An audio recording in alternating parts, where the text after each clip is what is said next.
la misma celda o del mismo andén. Con dos que alcancen el tope de la subasta, con dos que bailen sin casa en el mismo tren, con dos que resulten ser de la misma casta, solo con dos que entre tantos ecos se digan quién, con dos que se nos parezcan en la canasta, con dos que tengan el alma como de 100, con dos que se quieran bien, con dos que se quieran bien, con dos que se quieran basta. Muy buenas noches. Estamos en Con dos que se quieran 3, es decir, tercera temporada. Ahora aquí en los estudios EGREN, en los históricos estudios EGREN. Hoy nos acompaña una personalidad de la música cubana, un hombre que ha sabido combinar bondad y sabiduría a partes iguales. Yo quiero presentarlo como él se merece y decirles a ustedes que para mí es otro privilegio que le haya accedido a estar aquí con nosotros. El director titular de la Orquesta Sinfónica Nacional de Cuba, Enrique Pérez Mesa. Maestro. Gracias. Un gusto, un gran gusto que hayas estado con nosotros aquí. Y quisiera empezar con una pregunta. Yo pensaba esta mañana, yo decía, yo soy el que comanda una tropa, están mis técnicos, las personas que trabajan conmigo hace ya 8 años, pero tú diriges a un colectivo que tiene cuando pocos 90 personas mínimo. Y si además va un coro o algo, bueno, pues ¿a dónde subes? ¿Cómo se puede lidiar y cómo se pueden poner de acuerdo tantos egos juntos, tantos 90 egos, ponerlos al respeto de una batuta? Bueno, en primer lugar, creo que la democracia hay que tumbarla rápidamente, porque si todos esos 90 músicos comienzan a pensar o comienzan a preguntar algún tema diferente, el director pues se vuelve loco. Yo creo que el éxito de un director, cuando dirige agrupaciones o obras, como tú decías, que puede ser sinfónico coral, donde hay veces que tenemos hasta 120, 130, o hace poco que hicimos la Carmina. Sí, Carmina Burana son exactamente, muchos. casi eran 150 artistas en escena. Yo creo que primero hay que tener es un dominio de la obra. Yo creo que eso es algo que el músico atril respeta mucho. Yo tuve el privilegio de estar en una orquesta 15 años sentado. O sea, a mí me tocó también ver los toros de la barrera. Y yo creo que es el éxito de un director, el poder aunar, el poder decir el discurso, el poder quitar ese velo que siempre existe entre la dirección y la orquesta. Y me parece que es el trabajo de un conjunto. Yo creo que también es algo que los directores han ganado. Yo he tenido la posibilidad de ver grandes directores como Claudio Abbado, antes de salir a escena, cómo iba músico por músico a saludarlo o a darle un beso al que cumplía años. O tuve otro privilegio de ver a Zubin Mehta también haciendo lo mismo. Y yo dije, bueno, si estos dos grandes hacen eso, pues uno yo creo que tiene que estudiar mucho más. Y me parece que es algo que va con la personalidad. Yo creo que hay que tener esa famosa dualidad del espanto y la ternura, porque yo creo que también no se puede perder el rigor. Pero es una forma de hacer sonar una orquesta y es algo de lo que siempre me ha gustado hacer. O sea, la orquesta para mí, aparte de ser una institución, es una gran familia. Ya. Ahora, me imagino yo que tengan un papel, estoy hablando de la disciplina, musicalmente cualquiera se lo puede imaginar, los líderes por cuerda, ¿no? Es decir, el primer violín, la primera viola, primer cello, primer contrabajo, o sea, todo eso realmente es necesario, tener esos como pequeños capitanes perdidos dentro de la tropa. Son imprescindibles, sería la pregunta. Yo creo que sí también. Son personas que son líderes en la orquesta, son los mejores músicos, por algo son los solistas. Y siempre hacemos un trabajo de mesa antes de ir al ensayo general, donde, por ejemplo, el quinteto de cuerdas se pone de acuerdo con los arcos, el quinteto de viento hace algún ensayo para ver problemas de afinación, problemas de los pasajes más difíciles. Y me parece que ese trabajo de cámara que se hace antes de un ensayo, antes de un concierto, después se revierte en el resultado final de la obra que uno está haciendo. Hay los directores, los nervios les da por ponerse simpáticos, hay personas que les da por ponerse histéricos, francamente histéricos, que son esos directores que se ganan el respeto en base a meter miedo y a gritar. Y hay personas como tú que yo no te imagino bravo. O sea, no sé cómo tú llegas, si tú negocias, eso está en tu carácter o tú piensas que es mejor a partir de la nobleza antes del grito, antes del alarido. Creo que las dos cosas. Me parece que yo soy un director que disfruta mucho acompañar. Para mí existe la música buena y la música mala. O sea, un cantante popular para mí es un cantante de ópera. Y siempre trato de proteger al solista porque el solista se la juega cuando está en la escena. Y yo siempre trato de sonreír. Yo creo que esa sonrisa un poco que le da confianza al intérprete. Hemos tenido la posibilidad de compartir la escena juntos. Sí, bueno. Y tú eres uno de los solistas que más le gusta ensayar. Y yo creo que eso es muy importante. Hay otros que no. Y yo creo que hasta la sonrisa se ensaya. Porque uno se siente mucho mejor después. Y me parece que también desde la ternura también se logran muchas cosas, hay muchas formas de decir. O sea, usted puede decir, usted está desafinado de muchas formas y tratar de que rectifiquen un pasaje de muchas formas. Me parece que ambas cosas son importantes a la hora de interpretar. Bueno, tú, cuando hablabas que había estado una cantidad tremenda de años como violinista, me imagino que sería en la Sinfónica de Matanzas. Exactamente. ¿Cuántas orquestas sinfónicas nosotros tenemos en esta pequeña isla? Bueno, Completas, quiero decir. Esto es una isla, como decía yo, de virtuosos, porque tenemos 7 orquestas en un país que tiene de longitud casi 1.500 kilómetros. Y yo creo que también eso es producto de nuestro sistema de enseñanza artística, que no es perfecto, pero me parece que es de los mejores que hay en el mundo. De hecho, tú puedes ver cómo nuestras orquestas han ido ya supliendo y han ido entrando muchos muchachos jóvenes, que todos son egresados de las escuelas de arte. Y por eso yo siempre digo que tenemos excelentes jazzistas, pero los jazzistas nuestros tienen una academia que quizás no tengan otros, como por ejemplo Aldo López Gavilán, que es un excelente pianista, o como Harold López Nussa, por mencionar algunos. Y me parece que el tener 7 orquestas es un privilegio. Yo creo que es una forma también de que cada provincia o cada lugar pueda disfrutar de la música sinfónica. O sea, no haya que venir a La Habana a escuchar un concierto cuando en Santiago de Cuba hay una orquesta o cuando la hay en Camagüey.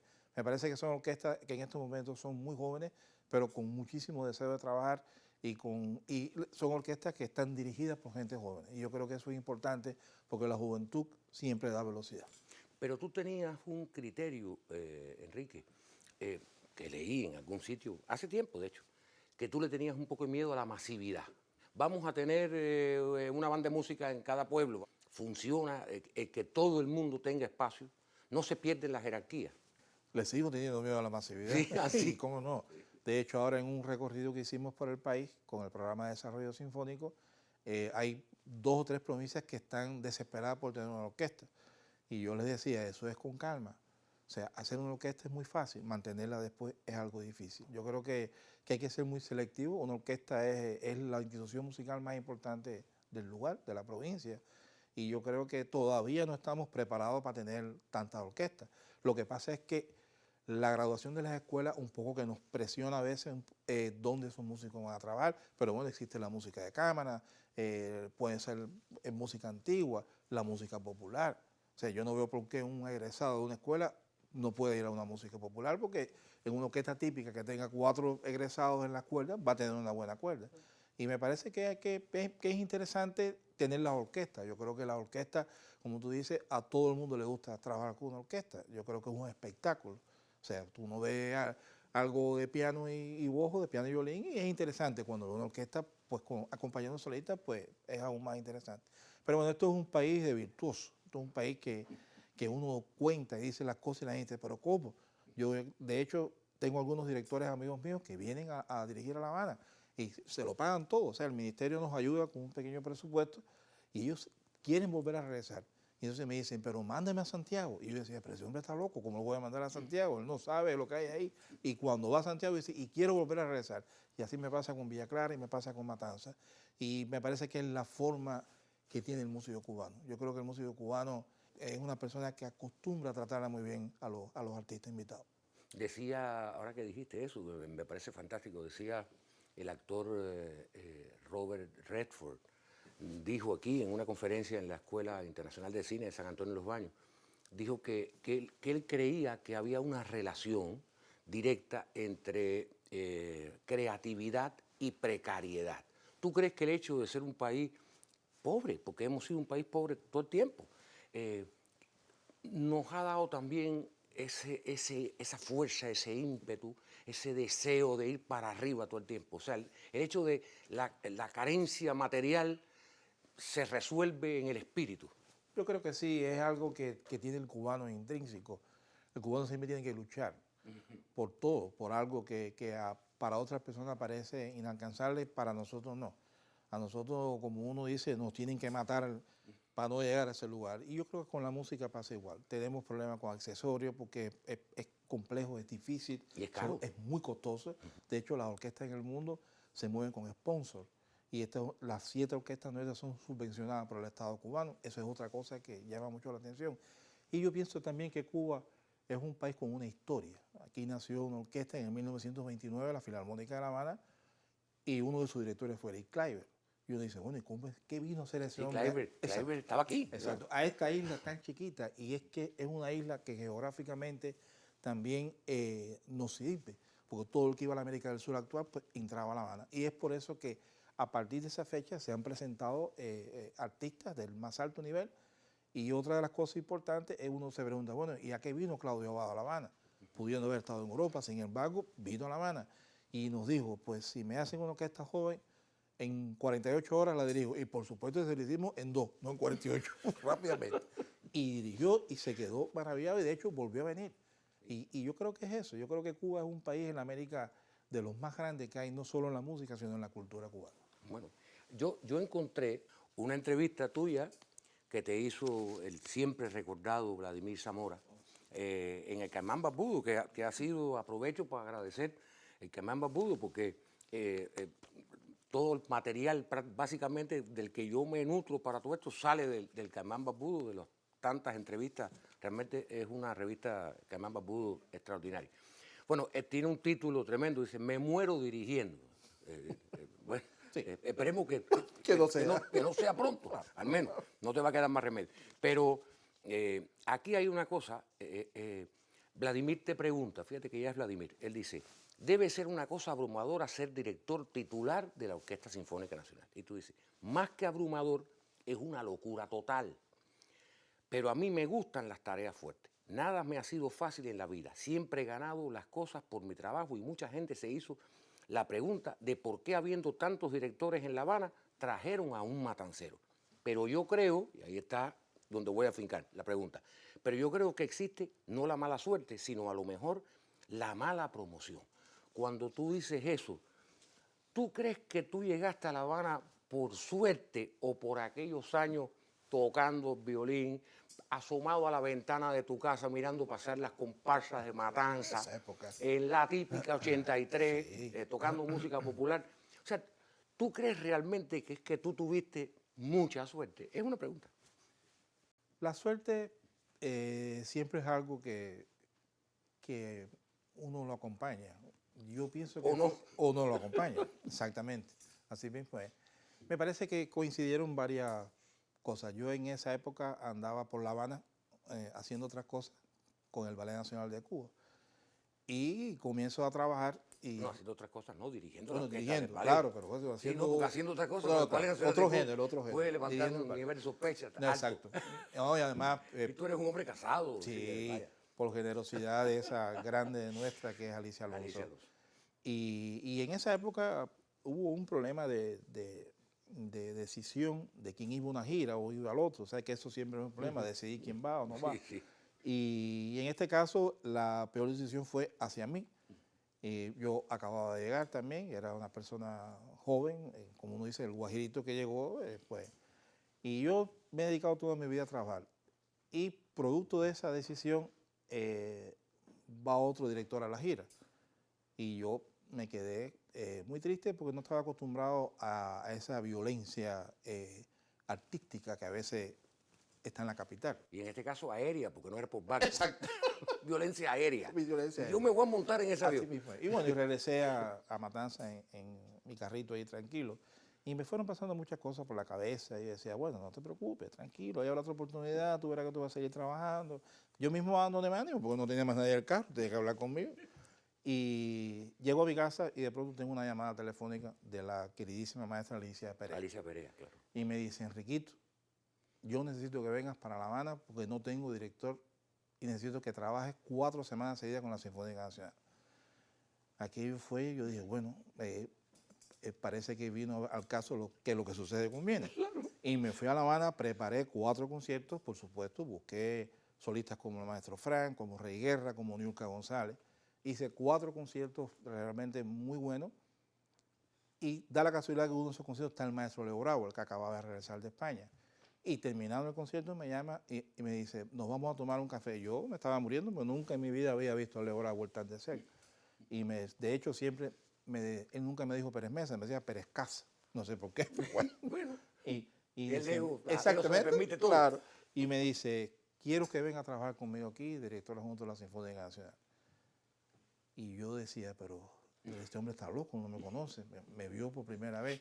Díceme, yo sé, porque yo sé el trabajo que hiciste en Matanza, pero tú me decías ahorita, el atril para mí fue muy importante. Y él me decía, tú estuviste sentado en un atril, tú sabes cómo trabaja una orquesta.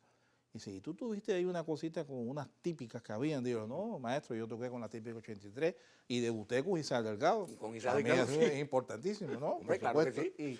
Y ahí empezó la Sinfónica Nacional. Para mí era algo inalcanzable, realmente, para cualquier director, dirigir la primera institución de un país. Y creo que también, aparte de la suerte, me sirvió los años de experiencia, me sirvió mi carácter también, me sirvió la forma de andar por la vida. Soy una persona, como tú dices, que me encanta trabajar. Harold Gramach, ese otro gran músico, me decía, hey, una de las cosas que más me preocupa de ti, fue maestro mío, me dice, es que tienes 2 cosas interesantísimas. Una sonríe y la otra que nunca dice que no. Digo, no, pero ese momento, no siempre yo digo que sí. Dice, pero eso es bueno. Me decía, porque en la vida es mejor ser un hombre de sí. Y eso a mí se me quedó grabado y por eso es que cada vez que se me acerca alguien y me dice, tengo este proyecto y quiero hacer esto. Y la gente me dice, estás loco, ¿cómo tú vas a perder el tiempo? Te vas a meter. Y a Mauri, yo en la vida me ha ayudado mucho eso y yo creo que esa es la posibilidad que me da trabajar con todos los artistas. La música para mí es lo más grande que hay, como yo dije en esa entrevista. Yo, por supuesto, que no me voy a morir dirigiendo, me voy a morir cuando me toque. Sí, claro. Pero yo creo que es lo más grande que hay en la vida. Yo con lo mismo, como te dije ahorita, acompaño al maestro Fran Fernández, que te acompaño a ti, que hago un disco con Silvio, o que hago un concierto con Pablo, o que bailo con Omar en el podio, porque Omar cada vez que dirige, bueno, tú la conoces. Sí, ya la conocemos, ya sabemos. Exacto. Ahora, para nuestros televidentes, que no todos estudiaron en el conservatorio, ¿qué cosa en una orquesta sinfónica es un director adjunto y un director, la diferencia en un director adjunto y uno titular? Bueno, el titular es el director que traza prácticamente la política musical, o sea, qué repertorio debe tocar la orquesta o qué repertorio sirve para entrenar la orquesta, y es la persona que tiene un % mayor de conciertos. El director adjunto es un director que prepara la orquesta para diferentes programas, y a su vez también tiene la misión de dirigir de vez en cuando algunos de los programas de la temporada. Aquí nosotros realmente un poquito que lo unimos todo. Para mí un director adjunto es como otro director de orquesta. De hecho, tengo 2 directores adjuntos jóvenes. ¿Quiénes son? Que son Dayana García, excelente directora de la Orquesta de Cámara de La Habana, y José Antonio Méndez Jr., que es el director de la Orquesta. Exactamente. Eso fue un niño que cuando estaba en short, con 9 años, ya tenía una batuta en la mano. Y son directores muy importantes y yo creo que ahí está el futuro en esos 2 directores. Claro. Porque aquí las cosas se mezclan mucho. Un director titular de una orquesta sinfónica también es como el administrador de la orquesta. O sea, tiene que ver con todo. ¿Eso debía suceder así o eso es aquí que nosotros estamos muy unificados en eso? Realmente eso es aquí. Yo creo que la plantilla mía, yo entro cada vez que voy al teatro, cuando voy a entrar, yo cierro los ojos y rezo y digo, por favor, que todo esté bien, que todo esté bien. Y cuando atravieso la puerta, todo está virado al revés, me vienen todos los músicos para arriba, que si la luz, que si el aire, que no funciona, que aquello, y yo me pongo en función de todo. Yo lo mismo cargo una silla, que muevo un atril, Y me parece que eso es algo de los generadores que tiene un director titular de aquí, o sea, de Cuba, porque aquí hay que hacerlo todo, aquí hay que estar en todo. Además, yo soy un poquito majadero, quizás eso pueda ser con la tercera generación mía, que es china y que es asiática, y yo si yo no hago algo o lo reviso, no está bien hecho. Nunca digo que está mal, dejo que se vaya la persona y después lo vuelvo a lo reviso. Y eso también me ha ayudado al que el trabajo pues fluya, porque tú sabes que nosotros estamos llenos de probabilidades y de cosas que nos pasan, que normalmente un director titular está en su casa estudiando, lo llaman y le dice, usted, cuando yo voy a una orquesta invitado, yo no tengo nada que ver con lo administrativo, aquí tengo que ver con todo lo administrativo, aunque tengo un administrador. Y realmente me encanta, realmente es algo que disfruto mucho y no soy yo, son casi todos los directores del país. Ya. Cuando tú diriges, me imagino que tienes música. No es lo mismo dirigir una obra de Leo, por ejemplo, claro, que dirigir a los románticos, dirigir a Tchaikovsky, Rachmaninoff. ¿Qué periodo te gusta más dirigir? ¿Dónde te sientes más identificado? Yo dirijo todos los periodos, pero como decía una periodista brasileña que me consideraba un romántico por excelencia. Y yo creo que sí. A mí el periodo romántico es un periodo que marcó mucho en mi vida y ha marcado mucho en mi carrera. Pero yo lo mismo me emociono con el Dólar Rachmaninoff que dirigió a ti Mariposa. Porque a mí Mariposa es una canción fabulosa y con una orquestación que me parece que estoy dirigiendo Rachmaninoff. Sí, y yo también creo que hay mucho, yo creo que también tiene que ver con la orquestación. Porque a mí me encanta la música contemporánea romántica y yo creo que la música es buena o es mala. O sea, había mucha música clásica mala, hay mucha música contemporánea buena. Y me parece que uno lo que tiene que hacer es disfrutar de lo que está haciendo. Yo creo que soy un director romántico en todo el sentido de la palabra. Bueno, la Sinfónica, la Orquesta Sinfónica Nacional ha tenido grandes directores titulares. Yo recuerdo a Mantici, a Duchesne Cousin, sí, todo una eminencia. Una cosa que no se puede creer. Leo, Iván del Prado. Iván o sea, también. cuando a ti te nombran director titular de la orquesta, ¿en qué estado está la orquesta? Bueno, la orquesta estaba, felizmente, había acabado de Leo llegar a residir aquí con nosotros. Y cuando estaba dirigiendo Córdoba, exacto, ¿no? La orquesta exactamente. de Córdoba. Y yo siempre le decía a la orquesta que cuando Leo llegaba a la orquesta era como si amaneciera, como si el sol saliera, porque Leo lo resolvía todo rápido. Es un hombre genial, un hombre con una sapiencia impresionante. La gente dice, muchos músicos me dicen, directores, no, que no tiene, quizás no tenga una técnica de dirección de orquesta, o yo no lo entiendo, o yo no le veo la marca, pero la música está.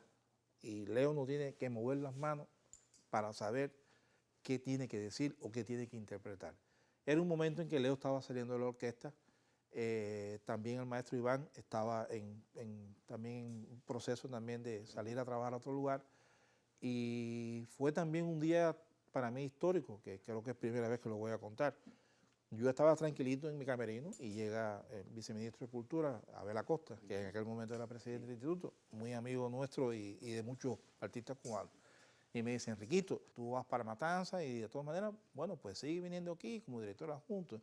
Y yo decía por dentro, no, bueno, está bien, uno asume. Y de pronto él se reúne, déjame reunirme primero con el Consejo Técnico y con el sindicato, que los sindicatos en la Sinfónica eran también famosísimos. Y sale de la reunión. Y de pronto me dice, no, eres el director titular. Dice, pero ¿cómo? Digo, no pude hacer nada, me cayeron arriba. Primera vez que yo veo que una orquesta escoge un director. Y a Mauri, ese día cuando me anunciaron, he recibido la ovación más grande de mi vida. O sea, era la Orquesta Sinfónica Nacional aplaudiendo y yo decía, pero ¿en dónde me estoy metiendo? Qué lindo. Pues, para mí fue siempre, es algo que llevo conmigo y nunca se lo había dicho a nadie. Y yo creo que fue el aplauso más grande. Creo que llegué a la orquesta en un momento en que la orquesta, desde el punto de vista técnico, estaba muy bien. Había sido muy bien trabajada por el maestro Iván del Prado. Duchesne dirigía, que para mí ha sido uno de los catedráticos más grandes, como maestro, como director de la orquesta, un hombre con una organización impresionante. Y yo creo que era el momento en que la orquesta quizás necesitaba un cambio. ¿Qué traté yo? Yo traté de humanizar la orquesta. La orquesta estaba un poco tirante. La relación realmente no era la mejor entre los músicos. Había una especie de competencia que siempre debe haber, pero no era la mejor. Y lo primero que hice fue cambiar la forma de pensar. Y yo creo que de eso se trata. Las orquestas son familias. La orquesta es una familia. Una orquesta que no haya buenas relaciones no puede sonar bien. Y entonces la gente me empezó a decir que la orquesta empezó a sonar más noble. Yo no lo creo. Yo creo que siguió tocando bien. Y era una época en que teníamos condiciones, pues estaba el Teatro Amadeo Roldán, no es como ahora, que nos cuesta un poquito más. Ahora no tienen sede, ¿no? Ahora no tenemos sede. Pero seguimos trabajando en el Teatro Nacional. Y yo te digo que es algo que fue, que la vida me puso en el camino. No, o sea, no es algo por la que luché. Como tú decías al principio, siempre he tenido que luchar. Siempre he estado en el punto de mira de todos los críticos, de todo el mundo. Y la gente siempre está al tanto de todo. Pero yo sigo trabajando. Y yo creo que no hay mejor forma de demostrar cuando uno se para delante de la orquesta y cómo suena la orquesta. La gente, los músicos y el público no ha entendido nunca muy bien cuándo es que un director, después que un solista termina, cuándo paran a la orquesta. O sea, ¿cómo funciona eso? Es un ritual. Uno está cantando, sí, pero por ejemplo yo he estado en conciertos donde hemos estado mucho y tú has decidido poner a la orquesta de pie en una interpretación y en otra no. O sea, ¿cómo funciona eso? ¿Cómo funciona ese ritual? ¿Cómo es que si ahora este cantó y lo hizo bien y lo hizo mal, porque tú estás dirigiendo una orquesta inmensa y el otro está cantando, en este caso, o está tocando un movimiento de guitarra, o en fin, una cantante está cantando un aria o un líder, o lo que sea de ópera? ¿Cuándo es que se pone la orquesta de pie? ¿Cuando tú lo decides o cuando tú sientes que la orquesta necesita aplaudir también? Yo pienso que las dos cosas. Hay momentos en que la orquesta suena muy bien. Y como tú dices, yo he parado la orquesta hasta en un bolero. Pues tocaron bien los paros. Siempre, bueno, por supuesto se para el solista y se saluda. Y también, como tú dices, hay momentos en que la orquesta está inquieta. Y entonces yo la mando a parar rápido y ellos se sienten felices porque, como todos los músicos, les encanta que los aplaudan. Y cuando el concierto es bueno, yo salgo y me demoro en la pata y dejo que aplaudan a la orquesta. Yo creo que es una forma también de congratular a esos músicos que estimularlos, exactamente, claro, que día a día están ahí 4 horas trabajando, cambiando de programa, con otros problemas. Y yo realmente, mientras más aplaudan a la orquesta, tuvimos hace unos 3 años una gira a Alemania, tocamos en la sala Tonhall de Düsseldorf en Alemania, y aquello fue tremendo. Había 2.500 personas, porque además vinieron a decirme, el teatro está lleno. Y cuando la orquesta salió, el público se paró y estuvo alrededor de 3 minutos. Yo pensé que habían tocado. Yo dije, bueno, ya no tengo que salir porque me han aplaudido tanto. Cuando yo salga nadie me va a aplaudir, me va a chiflar. Y no, aquello fue tremendo. Yo creo que el aplauso es algo que es parte del espectáculo. Y es algo que el artista siempre le gusta recibir. Bueno, hablemos entonces, gracias a Vladimir, a su agudeza siempre extrañada. Me enteré que tú eras familia de los Valdés Arnau, que es una familia muy musical, y que tienes familiares tuyos ahora mismo que todavía están tocando. Músicos de la orquesta. Sí. Músicos en la orquesta. Entonces, hablemos de Enrique Pérez Mesa, niño. Niño, la familia, Matanza, sí, aquella Matanza a la que tú siempre de una manera u otra vuelves recurrentemente, siempre estás volviendo. Tú eres un matancero. Todo el tiempo.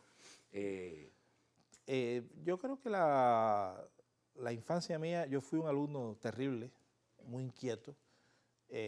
Cuando eran las reuniones de padres, mi madre se sentaba en la última fila porque lo que le hablaban de mí era una cosa espantosa. Yo era una persona que a mí lo que me gustaba era el deporte, entonces era muy inquieto. Yo empecé con el trombón, con Rafael Somavilla, el padre del ilustre orquestador y músico matancero. Y lo primero que hice fue sonar la vara y la vara salió y les cachó una vara. Y me dijo, sáquenme ese niño de aquí y llévenselo para otro lugar, búsquenle algo que hacer. Me llevaron al piano y empecé a estudiar el piano y ponía la digitación que yo quería. Y la maestra, que era una profesora muy antigua, me decía, no, mijito, la miro, profesora, la mano izquierda no hace falta. Yo con la derecha, claro, con la izquierda no podía tocar nada. Y de pronto se aparece un maestro de violín por obra del Espíritu Santo y me dice, me lo llevo para el violín. Y ahí empezó el violín. Acabé con ese maestro. De hecho, una vez él tuvo una especie de operación quirúrgica y daba la clase sentado con un salvavidas. Y yo le saqué el aire al salvavidas. Sí, bueno, exacto, cosas que uno va haciendo. Una vez fue el maestro de Belio Utiel a la escuela y a mí me tocaba tocar. Y yo era el último en tocar, pero ese tenía que ir a las 5. Y le adelanté una hora al reloj de la escuela para que se fuera Belio y no me escuchara. Y por ahí para allá ni hablar. Fue una cosa tremenda. Después pasé al nivel medio, lo hice aquí en la Escuela Nacional de Música. Tuve el privilegio de siempre, la mayoría de las veces, trabajar con profesores rusos. Y yo siempre digo que mi vida empezó el 1 de septiembre de 1980, cuando comencé a trabajar, que ya era otra forma de ver la vida, era otra seriedad. O sea, todo lo que yo dejé de hacer, traté de recuperarlo, no pude todo, pero realmente fue cuando yo comencé.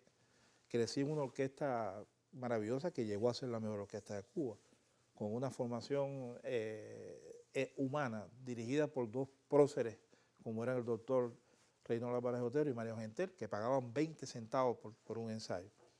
Y con eso, un hombre que era capaz de copiar una sinfonía, una cosa loca, y de hacer unos saltos, porque él había pasajes que él decía, la orquesta no lo puede tocar, entonces lo quito y le pongo un salto. Y decía, como decía la música popular, de bola a bola. De bola a bola, sí. Y aquello funcionaba bien. Estuve ahí sentado, tuve maestros, ahí conocí a Tomás Fortín, director de orquesta desaparecido, muy joven, creo que toda una eminencia desde el punto de vista técnico. Trabajé de la mano de Elena Herrera, una directora de orquesta. Que dirigió la Orquesta Sinfónica de Matanza muchos años, ¿no? Excelente directora, de la cual fui su asistente.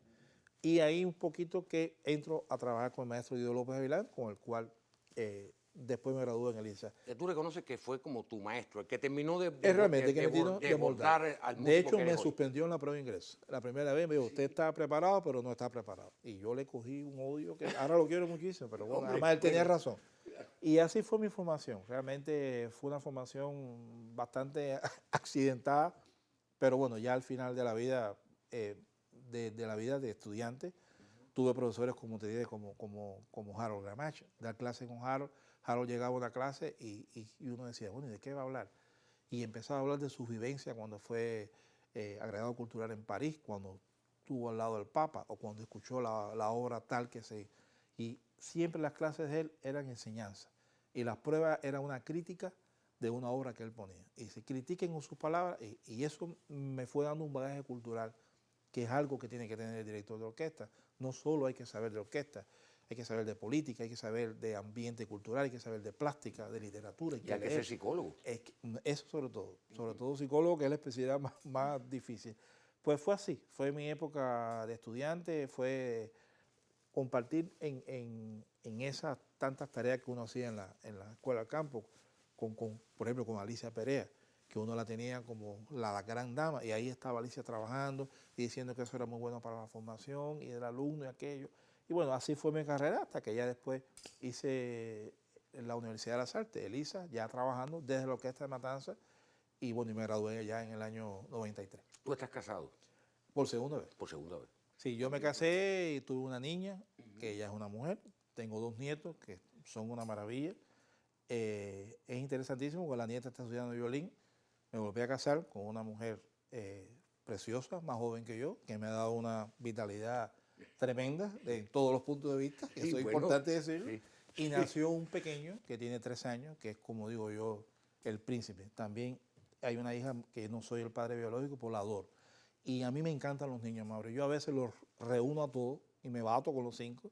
Y es interesantísimo porque mi hijo viene siendo el tío de mis nietos. Y entonces hay momentos en que se me troca. No sé dónde está uno y dónde está el otro.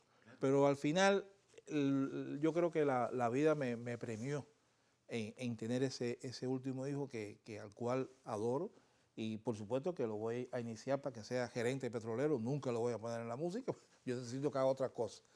Y yo soy una persona que... Qué curioso, casi ninguno de nosotros quiere que sus hijos o sus nietos hagan nuestras profesiones. Y sin embargo, todo el mundo dice, si volvieras a vivir, volvieras a hacer lo mismo. Y uno dice, sí. O sea, ¿cómo funciona ese mecanismo? ¿Será que uno no quiere que sufran la angustia de ser mediocre o de ser genial? Mi padre me decía una cosa y mi padre me dijo, lo que vayas a estudiar y la profesión que vayas a ejercer, trata de ser lo mejor posible. Y yo creo que por eso a veces protegemos a los hijos nuestros. Hay otros no, hay otros que los ponen a estudiar. Pero se pasa un trabajo para estudiar la música y después la profesión es complicada, entonces viaja y aquello. Y es difícil. Lo que pasa es que yo soy un poco atípico. Yo necesito de la familia para vivir. O sea, yo necesito que aunque no me dejen estudiar, porque hay veces que no me dejan estudiar, pero yo los necesito. Yo los necesito ver, yo necesito cambiarle el culero a uno y darle la comida al otro y ver la televisión y ahí cuenta y haz la tarea. Y a mí eso me ayuda. Eso me ayuda, entonces son parte realmente de mi vida, como lo ha sido toda mi familia. Pero hablaste hace un rato atrás dijiste una frase que se me quedó. El sindicato de la Sinfónica en aquella época era terrible. Y entonces eso me llama ahora la atención porque en los últimos años se ha puesto de moda en el mundo entero. Las orquestas sinfónicas, la de Berlín, la de Londres, todas acompañan giras de cantantes populares. Y aquí se ha visto con suspicacia el hecho de que la Sinfónica Nacional esté acompañando a cantantes populares con mucha frecuencia. No grabando, que ya sabemos que bueno, eso lo hace todo el mundo toda la vida. Lo hacían desde los Beatles, hacían eso. Sino que ahora muchas veces la orquesta hace conciertos y hay músicos muy conservadores que no ven eso con buenos ojos. Entonces, en una época estaba ese sindicato terrible que no lo permitía. No dejaba. Que no lo permitía. ¿Cómo tú has logrado conveniar a la Sinfónica? Puede acompañar a Augusto, a cualquiera de los hermanos Blanco, a nosotros, los trovadores, en fin. ¿Cómo se llegó a convencer a la orquesta que estaban negados por sus propias leyes sindicales? Yo te decía, el sindicato era complicado. Y yo creo que también un poco que les hice ver, porque es algo, era algo que yo siempre desde Matanzas quería hacer. O sea, lo pude hacer menos. No obstante, hice cosas con el grupo Nuestra América, grupo de la trova de los... Exacto. Y es algo también que aprendí con una de las personas que ha sido importante en mi vida artística, que es el maestro Fran Fernández. Y yo siempre lo escuchaba hablar, ¿no? Pero yo tocaba en el bar tal y yo acompañaba a tal, pero lo acompañaba bien. Entonces me decía, Enriquito, lo que sí no puede bajar es el rigor. Y ahí fue la cosa. Yo les dije, vamos a acompañar la música cubana, nosotros somos cubanos. La Filarmónica de Berlín es el templo y acompañó a Sting. Es lo que digo, entonces, hicieron una gira mundial con él. ¿Por qué no vamos a hacerlo nosotros? Ahora, lo que hay que sí hacerlo bien. Es una forma también de respetar la música cubana y de respetar a los artistas cubanos. Omar ha ido a cantar con orquesta en el mundo entero, ¿por qué no va a cantar con la Sinfónica Nacional? Claro. Siempre uno tiene que estar detrás de lo novedoso. Y yo creo que eso es algo que el público espera. Por eso es el que la gente dice, la música clásica es para los viejos. No, para nada. La música clásica es para que le guste escuchar la música clásica. Y, decía, lleva un entrenamiento auditivo. Exactamente. Y todo tiene que ver también con quién orqueste. O sea, yo te decía, yo escuché las orquestaciones de César López y me quedé impresionado. O una orquestación de Leo. ¿Quién va a encontrar una orquestación de Leo? Las canciones del Silvio que orquestó Leo, que son unos tratados realmente de música, donde tú estás oyendo eso y tú dices, pero esto es el segundo movimiento de una sinfonía de Rachmaninoff, pero está escrita por Leo en el siglo XX. Y me parece que de eso se trata, de dar en primer lugar la posibilidad de que los grandes artistas cubanos, que la gente joven, que tenga una propuesta interesante, pues se presente con una orquesta sinfónica. Y es una manera también de que el público comience a escuchar sonoridades nuevas. Uno puede hacer una temporada perfectamente de música de concierto, que es una música que está escrita hace siglos. Entonces podemos también estar en la actualidad.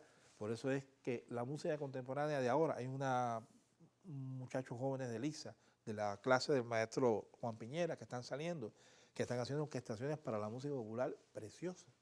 Y me parece que eso es lo importante, sin perder el rigor, trabajar con la música y tratar de llevar al público propuestas interesantes. Me parece que en eso es algo que he estado trabajando y que continuaré haciendo. ¿Tú crees que los músicos, por ejemplo, que hacen hoy música para cine, los compositores de música para cine, serían el equivalente hoy a los Beethoven, a los Mozart, a los Bach, a los Chopin, a los Rachmaninoff de aquella época? Los músicos que hacen hoy, digo Hans Zimmer, John Williams, Ennio Morricone, Michel Legrand, o sea, serían comparables, ese sonido puede llevarte, el sonido de hoy, este sonido de las bandas sonoras de las películas, te puede llevar al público a escuchar aquello donde está la matriz.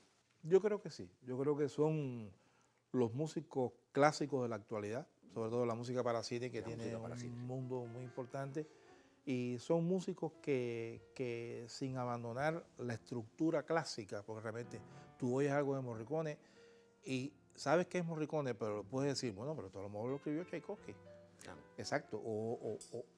Las notas técnicas. Exactamente. Los pedales. El tema de la película La Misión, que es una cosa espectacular, o John Williams con La Guerra de las Galaxias, o Leo Brauer, que es un compositor también, o Carlos Fariña, que es otro excelente compositor que hizo mucha música programática. Y creo que el valor que tiene la música nueva, la música contemporánea, es que casi siempre es un programa. Está programada para hacer algo. Y creo que es el éxito. Me parece que el público en el mundo entero disfruta muchísimo los programas de música para cine. Uno lo hace recordar la música de las películas de Chaplin, que qué cosa tan bella. Y tú dices, bueno, pero ¿cómo escribió esto? Pero si es que no. Y tú dices, bueno, pero esto es clásico. Por eso es que, como dice el maestro Fran Fernández, existe la música buena y la música mala. Bueno, ya sabemos que no te vas a morir dirigiendo, Espero. pero me gustaría siempre pensar, si yo me fuera después, que te fuiste dirigiendo tu alma, porque eso es lo que has dejado para mí en el programa hoy. Gracias, Mauri. Muchas gracias. Bonito, gracias.